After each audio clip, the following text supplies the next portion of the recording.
오늘 17장은 예수님이 겟세마네로 가기 전에, 붙잡히시기 전에 제자들을 위해서 기도하는 장면이에요. 이 기도문은 요한복음이 유일해요. 어디에도 이런 기도를 한 적이 없어요. 그리고 이렇게 예수님이 길게 기도한 적도 없어요. 조금 더 긴 건 주기도문. 이렇게 기도해라 하고 가르쳐 줄 때 그 주기도문. 근데 이렇게 한 장 전체를 기도하신 장면은 여기가 유일해요. 유일해. 그래서 이거를 이제 종교개혁 시대에는 대제사장의 기도다 뭐 이래요. 왜냐하면 이제 백성들의 죄, 백성들의 삶을 돌아보며 그들을 지켜달라고 기도하는 제사장 같은 기도다. 그래서 이제 대제사장의 기도다라고 하는 그런 얘기도 했고요. 그리고 예수님이 이제 십자가를 지셔야 되니까 그 십자가와 희생제물 그리고 제사를 통해서 그 백성들을 죄를 사하는 그런 장면이 있으니까 아마도 대제사장의 기도다라고 그렇게 했던 것 같아요. 우리가 생각해보면 예수님의 기도가 뭐가 있냐면 오병이어의 역사가 나타나기 전에 기도하는 장면, 그 다음에 이제 겟세마네에서 기도하는 거, 아버지의 뜻대로 되길 원합니다. 그 다음에 십자가에서 기도하는 장면이 있었죠. 주여 저들은 무슨 일을 하는지 모릅니다. 용서해달라고 기도하고, 그 다음에 주기도문이 있는데 오늘 요한복음의 기도는 굉장히 특별해요. 특별하고 유일하고, 우리 그 기도를 보면서 예수님이 어떻게 남겨질 제자들을 위해서 기도했는지 잠깐 살펴보도록 하겠습니다. 이 기도한 이유가 뭐냐면 9절에 나옵니다. 내가 그들을 위하여 비옵나니 내가 비옵는 것은 세상을 위함이 아니요 내게 주신 자들을 위함이니이다. 그들은 아버지의 것이로소이다. 예수님이 기도하는데 세상을 위해서 기도하지 않고 예수님께 맡긴 이들을 위해서 기도한다. 거기 앞에서 눈앞에는 제자들이겠죠. 그죠? 또 더 넓게는 예수님을 따라다니던 수많은 제자들, 수많은 사람들, 그죠? 여인들이 있겠죠. 그들을 위해서 기도한다. 기도하는 이유. 그 다음에 15절에 보면 내가 비옵는 것은 그들을 세상에서 데려가시기를 위함이 아니요 다만 악에 빠지지 않게 보존하시기를 위함이다. 예수님이 기도하시는 이유는 뭐냐면 이 사람들을 보존하기 위해서 다 산채로 데려가시든 또는 주님의 나라를 천국에 갈 수 있는 길을 여시든 그런 게 아니라 악에 빠지지 않고 이 세상에서 남겨지기를, 그래서 남겨져서 그들이 해야 할 일들을 할 수 있기 위해서 내가 기도한다 그 얘기예요. 그 다음에 20절에 내가 비옵는 것은 이 사람들만 위함이 아니요 또 그들의 말로 말미암아 나를 믿는 사람들도 위함이다. 그러니까 인류 역사 가운데 예수님을 믿게 되는 사람들을 위해서 기도한다라고 하는 얘기예요. 그러니까 기도의 이유, 내가 비옵는 것은 그 세 가지, 9절, 15절, 20절에 그렇게 나와요. 17장 1절에 보면 때가 이르렀나이다. 때가 무슨 때냐? 그 다음 절에 보면 아들을 영화롭게 할 때다. 영화롭게 할 때. 그래서 우리 생각하면 영화롭게 하면 뭐야? 아들 예수 그리스도 대단해. 와, 위대해. 이게 아니고 오늘 말씀에 보면 뭐냐? 십자가를 진다는 거예요. 아들 예수 그리스도에게 십자가를 지게 하신다는 거예요. 이 말씀은 이미 가룟 유다가 예수님을 팔러 나갈 때, 나가자마자 예수님이 주여 이제 아들이 영화롭게 되었다 이렇게 표현해요. 그러니까 뭐예요? 십자가를 비로소 지게 됐다는 거예요. 그것을 영화롭게 됐다 이렇게 표현해요. 그리고 보면 예수 그리스도 안에서 영화롭게 되는 건 뭐예요? 십자가를 지는 거예요, 사실은. 영화롭게 되는 건 부자가 되고 영화롭게 되는 건 100점 맞는 게 아니라 뭐예요? 헌신하고 자기 십자가를 지는 때가 무슨 때냐? 2절에 보니까 영생을 주시는 때. 3절에 보면 영생은 곧 유일하신 참 하나님과 그가 보내신 자 예수 그리스도를 아는 것이다. 무슨 때냐? 십자가를 질 때 비로소 십자가를 지고 죽으심으로 영생이 사람들에게 이제 비로소 주어지는 때가 이뤘다. 이렇게 표현. 그래서 3절에 보면 영생은 그리고 설명을 하죠. 그러니까 이거는 예수님이 기도할 때 예수 그리스도를 믿는 것입니다. 이렇게 기도했겠어요? 그렇지 않아요. 이거는 사도 요한 저자의 설명이에요. 영생, 이 요한 복음의 특징은 뭐냐면 설명을 해줘요. 무슨 사건이 일어나면 그 다음에 장황하게 설명을 해요. 영생이 뭐다 모를까봐 영생은 하나님을 아는 것과 예수 그리스도를 아는 거다 이렇게 설명하는 거죠. 그죠? 네, 그거. 4절에 보니까 아버지께서 내게 하라고 주신 일, 그게 뭐예요? 십자가를 지는 거예요. 내가 이루어 아버지를 이 세상에서 영화롭게 하였사오니 그래서 예수님이 십자가를 지시고 돌아가실 때 뭐라 그래요? 다 이루었다 그러죠. 이런. 우리 예수 그리스도를 따라가요. 주님이 말씀하십니다. 다 이루었다. 내게 주신 일들을. 그 뭐예요? 우리에게 주어진 십자가를 우리가 질 때. 그죠? 시험 공부해야 되는데 찬양해야 되는 거예요. 예배 체프를 위해서 연습하는 시간이 필요한 거예요. 그런 헌신. 그죠? 그것을 끝까지 다 이루었을 때 그때 주신 일을 다 이루었다. 이렇게 얘기한다는 거예요. 그것이 뭐예요? 아버지를 영화롭게 하는 것. 내게 주신 십자가를 지는 것이 하나님을 영화롭게 하는 일이다 라고 하는 거예요. 그죠? 그래서 마태복음 16장 24절 적어놓으세요. 4절 옆에 마태복음 16장 24절에 나를 따라오려거든 자기 십자가를 지고 나를 쫓을 것이니라. 5절에 얘기합니다. 아버지와 창세전에 내가 아버지와 함께 가졌던 영화로서 지금 아버지와 함께 나를 영화롭게 하옵소서. 내게 주신 것들, 내게 이루라고 주신 것들, 나를 보내신 것들을 내가 다 이루어서 하나님을 영화롭게 하게 해달라. 그거예요. 어거스틴은 이 때가 왔다는 걸 이렇게 표현했어요. 예수님의 말씀은 당신께서 행하셨거나 사람들이 당신께 행하도록 당신께서 허락하신 모든 일이 당신의 계획에 따른 것임을 나타낸다. 십자가를 진다는 건 빌라도가 군중이 제사장들이 문제가 아니라 예수 그리스도가 그 일을 하도록 허락해 줬다는 거예요. 그때가 오도록 허락한 일이다 라고 하는 것을 어거스틴이 표현하고 있어요. 자, 9절에 보면 기도하는 이유에 대해서 얘기했죠. 그 다음에 15절에 악에 빠지지 않게, 20절에 나를 믿는 사람들에게도 위해서 기도했다. 이렇게 기도의 이유가 세 가지 나오고요. 자, 11절에는 이렇게 있습니다. 나는 세상에 더 있지 아니하노나 그들은 세상에 있사옵고 나는 아버지께로 가옵나니 거룩하신 아버지여 내게 주신 아버지의 이름으로 그들을 보전하사 우리와 같이 그들도 하나가 되게 하옵소서. 보전해 달라는 거죠. 그죠? 지켜달라는 거예요. 그 지킴은 뭐예요? 하나가 되는 거예요. 하나님 안에서, 예수 그리스도 안에서 하나님과의 교제, 예수 그리스도와의 관계가 온전하게 해달라는 거예요. 여기서 보전은 그들을 살려달라는 게 아니라 관계, 하나님과의 온전함, 남겨진 자들이 하나님이 누군지를 알고 예수 그리스도가 무슨 일을 하셨는지를 아는 그 관계 안에 온전히 보존해달라는 거예요. 그걸 지켜달라는 거예요. 그래서 하나가 되게 하나님의 마음이 우리의 마음이 되고 우리의 소원이 예수 그리스도의 계획이 되고 이런 일들이 있게 해달라 이렇게 설명하죠. 10절에 보니까 이렇게 되어 있습니다. 내가 그들과 함께 있을 때 내게 주신 아버지의 이름으로 그들을 보전하여 지켰다. 그 중에 하나는 멸망하지 않고 다만 멸망의 자식뿐이오니 이는 성경을 응하게 하려 함이라. 현재의 사람들을 지켰다. 요한복음 끝에 가서 얘기하죠. 자기 사람들을 사랑하시되 끝까지 사랑하신다. 지켰다. 이 말은 사실은 요한 공동체를 향한 말인 거예요. 공동체의 사건이에요, 사실은. 그러니까 예수님 당시에 예수님이 기도를 이렇게 하셨는데 요한 저자가 왜 그 말씀을 여기다가 적었을까? 그건 지금의 요한 공동체의 상황이 보존해야 되는 상황인 거예요.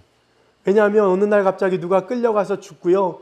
어느 날 갑자기 누가 마음을 변해서 예수 그리스도를 배반하기도 하고요. 그러니까 어떻게 해요? 그들을 지키고 보존하는 일이 굉장히 중요한 일이었다는 걸 알 수 있어요. 자, 14절에 보면 말씀을 주었고 그런데 그 말씀을 준 것 때문에 말씀을 가졌다는 것 때문에 세상이 미워한다는 거예요. 이는 내가 세상에 속하지 않은 것처럼 이들도 세상에 속하지 않았기 때문에 이런 일이 벌어진다는 거예요. 말씀을 갖는다는 건 세상으로부터 미움을 받는다는 거예요. 말씀을 소유한다는 건 세상이 그 사람을 싫어해야 된다는 거예요. 이해가 되죠? 말씀을 받았다고 우리는 말씀을 받았어. 세상이 그들을 미워해야 되는 거예요. 그죠? 그런 일이 벌어지겠다는 거예요. 17절에는 뭐냐면 진리로 거룩하게 하옵소서. 하나님의 말씀은 진리니이다. 그러니까 세상하고 구별되고 거룩하게 구별된 이들은 말씀으로 거룩하게 해달라는 거예요. 말씀으로 똘똘 뭉치고 그들을 말씀으로 견고하게 해달라고 주님이 기도하는 거예요. 하나님의 말씀은 진리다. 진리로 거룩하게 하옵소서. 18절에는요. 세상에 보냈대요.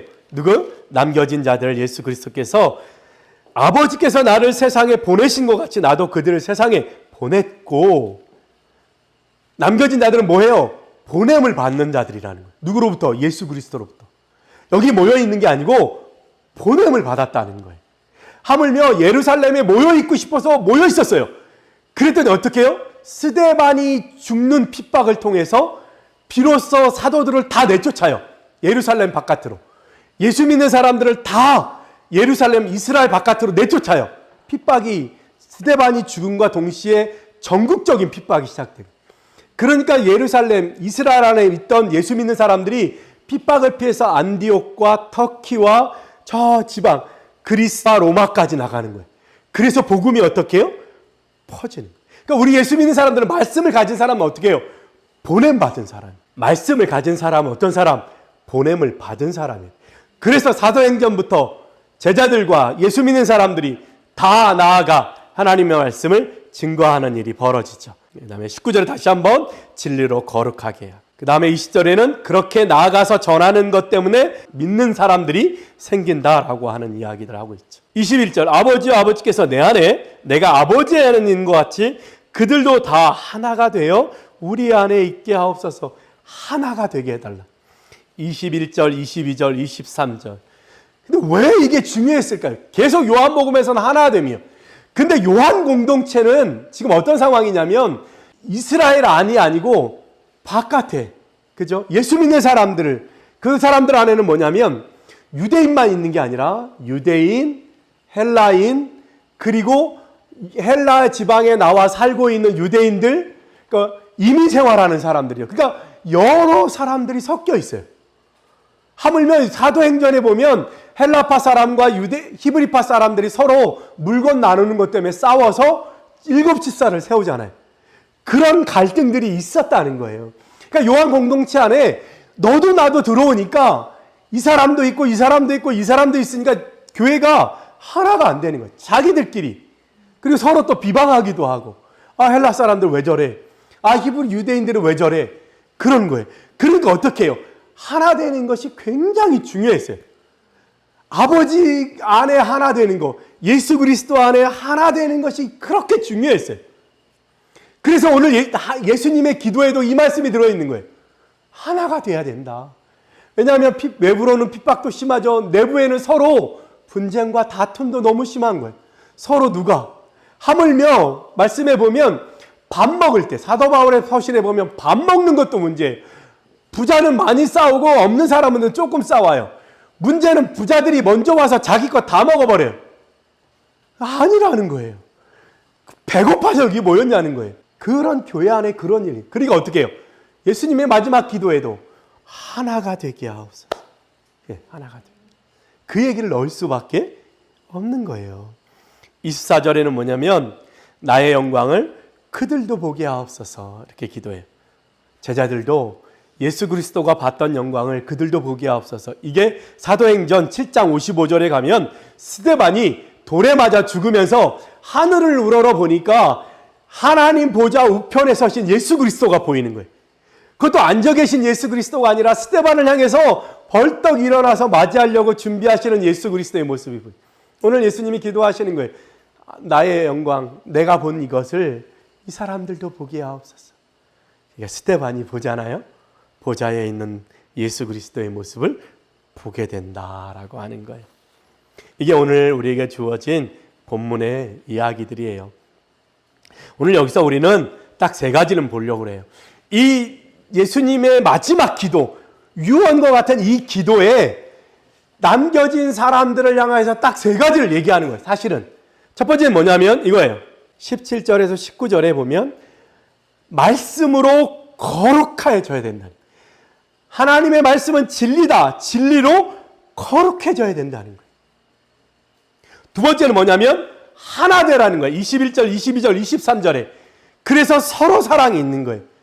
그것이 곧 너희가 제자임을 세상에 증명하는 증명이 될 거라는 거예요. 그래서 너희의 그 거룩한 서로 사랑하는 그 모습이 세상 사람들이 볼 때 아, 저들은 달라. 이렇게 보게 할 거라는 거예요. 처음으로는 말씀으로 거룩해져라. 그 다음에 서로 사랑해라. 마지막 세 번째는 뭐냐면 보냄을 받고 하나님의 말씀을 나아가서 전해라. 그러면 또 믿는 자들이 있을 거라는 거예요. 보냄을 받았고 말씀을 전해라. 이 세 가지. 자, 그러면 이 마지막으로 이 세 가지를 할 수 있는 방법이 있어요. 그 방법이 뭘까? 우리가 이 세 가지, 말씀으로 거룩해지고 하나 되고 보냄받아 말씀을 전할 수 있는 방법이 있다. 그 세 가지를 실천할 수 있는 방법이 있어요. 첫째는 뭐냐면 우리가 말씀으로 거룩해진다 할 때 조금 이번만 막 너무 깊이 이거 말고 루틴을 좀 한번 세우면 좋을 것 같아요. 아, 나는 예배를 새벽 예배, 주일 예배, 저녁 예배, 수요 예배, 철 예배 갈 거야. 그거. 아, 나는 11조를 헌금을 이렇게 할 거야. 또는 나는 학교 갈 때 딱 책상에 앉자마자 기도할 거야. 그리고 나는 학교에서 나오기 전에 기도할 거야. 루틴이 있죠, 루틴. 그러니까 우리 이번 한 주간은 좀 말씀으로 거룩해져라. 우리 조금 너무 깊이 들어가지 말고 너무 심적인 거 말고 루틴을 한번 생각해 보자. 나는 어떻게 루틴을 세울까? 나는 시험 볼 때 이런 방법으로 하나님 앞에 나의 마음을 표현할 거야. 그거기서 시작해 보자고요, 한번. 루틴. 말씀을 적용하는 루틴이 내 삶에. 자, 두 번째, 서로 사랑하래요. 어떻게 사랑할까? 특별히 이렇게 이방인들과 또 여러 종류의 사람들이 모이는 여러 부족 또는 이민 가서 생활할 때 우리 민족도 아니야. 그 속에서 내가 생활할 때 어떻게 하면 서로 사랑하는 걸 보여줄까? 두 가지예요. 선행과 자선이에요. 자선. 자, 우리 이번 한 주간 서로 사랑하라. 많이 또 있잖아요. 많이 또. 그거라도 해보자. 그거라도. 한 번쯤 내 이름을 밝히지 말고 선행과 자선. 자선 뭐냐면 내가 돈을 가지고 주는 거예요. 그러니까 그들을 돕는 거잖아요. 착한 일을 하는 거잖아요. 보세요. 우리 예수 믿는 사람들이 세상 사람들이 그리스도인을 볼 때 어떨 때 아, 저 사람 진짜 예수 믿는 사람이야 라고 해요? 말씀을 많이 알았어요? 기도를 오래 했어요? 방언을 할 줄 알았어요? 아니요. 착한 일 할 때, 착한 일. 쟤가 나한테 다른 사람 같으면 안 할 텐데. 자선이에요, 자선. 내 것을 가지고 돕는 거예요. 그럴 때 그들이 감동받는 제자라고 여긴다. 자, 하나됨, 서로 사랑은 우리 공동체 안에도 마찬가지예요. 선행과 자선. 마지막, 말씀을 전파한다라고 하는 것, 그 뭐냐면 물론 제자들의 삶을 나타내는 건 서로 사랑하는 모습이다. 성경에는 그렇게 말씀하시는데 이걸 어떻게 실천할까? 기독교 리서치 기관에서 조사하는 것. 어떤 사람이 제일 믿음이 좋은 사람이냐? 우리 생각에 1등이 성경을 잘하는 사람, 기도를 겁나 오래 하는 사람, 봉사를 겁나 많이 하는 사람, 이런 사람일 줄 알잖아요. 성도들이든 그렇지 않은 사람이든 조사했는데 1등이 뭐냐면 자기 삶을 잘 사는 사람. 교회 생활이든 직장 생활이든 자기가 맡은 일을 잘 해내는 사람. 자기 삶을 잘 살아가는 사람이 믿음이 제일 좋은 사람.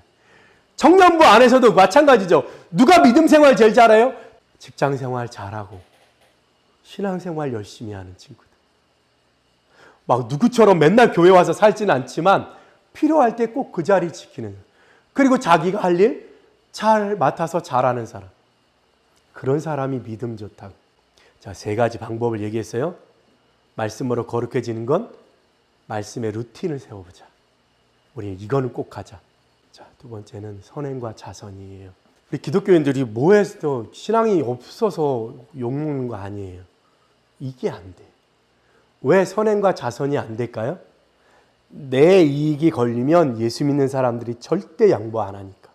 맨날 사랑을 얘기하는데 자기 일이 걸리면 양보하지 않아. 자, 보냄받아. 자기 각자의 삶을 좀 잘 살아내라. 잘 살아내라. 내가 여기 소속이면 그 소속을 지켜내는 거예요. 내가 아빠야. 내가 엄마야. 부모 기도회 가서 내가 하고 싶은 얘기가 그거예요. 나는 아버지입니다. 거기 앉아서 애가 몇 점 맞을지 제가 공부를 잘할지 못할지 그게 아니고 나는 엄마구나. 깨달아야지. 아, 엄마인데 내 아이한테 그러면 안 되는구나. 그 자리에서는 느껴져야지. 내가 아빠인데 진짜 얘한테 이러면 안 되지. 세 가지겠어요. 말씀의 루티, 그 다음에 선행과 자선, 그 다음에 자신의 삶을 잘 살아가는. 자, 오늘 예수님이 마지막으로 부탁합니다. 이 세 가지. 말씀의 루틴, 그 다음에 서로 사랑하는 마음. 사랑하면 다 이해되고 알게 돼요. 그저 자기가 자기만 사랑하니까 문제. 우리 오늘 예수님이 마지막으로 기도하셨어요. 우리를 향해서.